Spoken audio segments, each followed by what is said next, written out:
From a behaviorism and a disability of critical race theory perspective, why are African Americans identified with disabilities at a higher rate than other groups? Oh, that's a tough question. With limited research in the behaviorism perspective, there's not a lot of research saying like why this happens, but there's maybe strategies we can use to see how we can help reduce why it happens. Okay, then, well, maybe we can help each other then.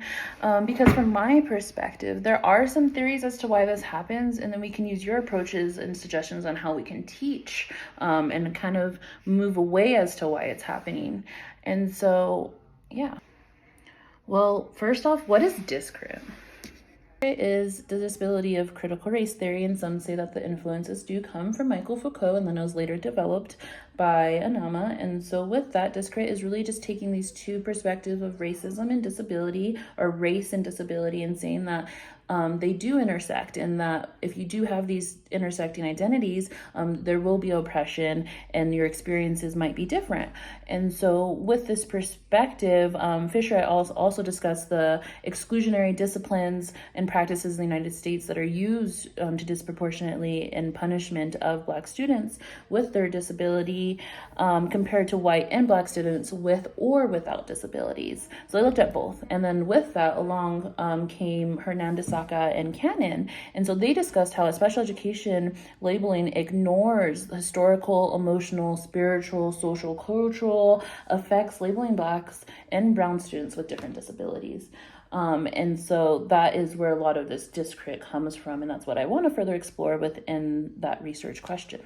Makes sense. Due to the limitations of published research on the matter, there's not much of what behaviorism adds to this topic again, but there are approaches such as like reinforcement, teaching replacement behaviors, and the reduction of behaviors in individuals that we wanted to see less of. Some of those behaviors we would want to see less of.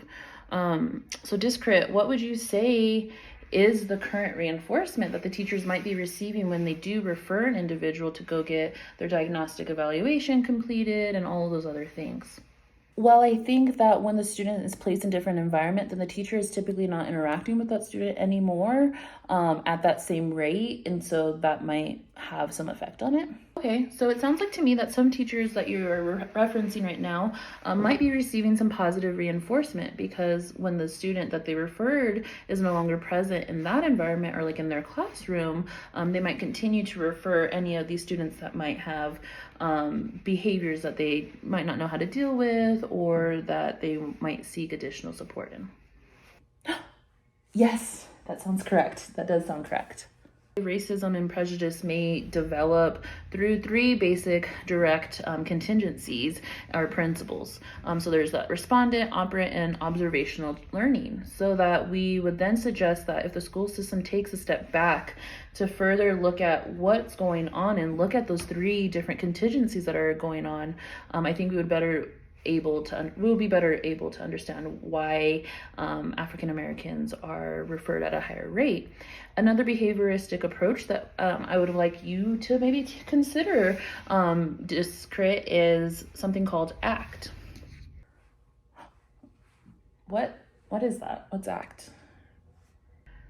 So again, there's very few studies that have assessed these interventions to reduce the racial biases on individuals, but the overall approach for ACT is teaching people mindfulness, acceptance, and diffusion of strategies in the service of observable behaviors that are aligned with their values, as well as the skills of goals achievement. So the target of ACT is really these 6 big things of being the present moment, acceptance, diffusions, some self as the context, looking at values, and also committed to the action of change. And so with these processes, I think that can help people become more mindful and accepting of what the current conditions are, so that we can then better start to look at other strategies to assist with it. Okay, so how do you suggest then that we use this ACT to better address that research question of why there is this huge disproportionality of African American / Black students in special education? There is still so much room again for the behavior analytic work to target these teaching procedures, especially regarding the racial prejudiceness, or racism, or different things that are going on. So right now, I think using traditional ABA behavioristic approaches, along with some of these newer approaches that are emerging, such as ACT, can help. Can potentially help with some of this discrit and these disproportionality of African Americans in America.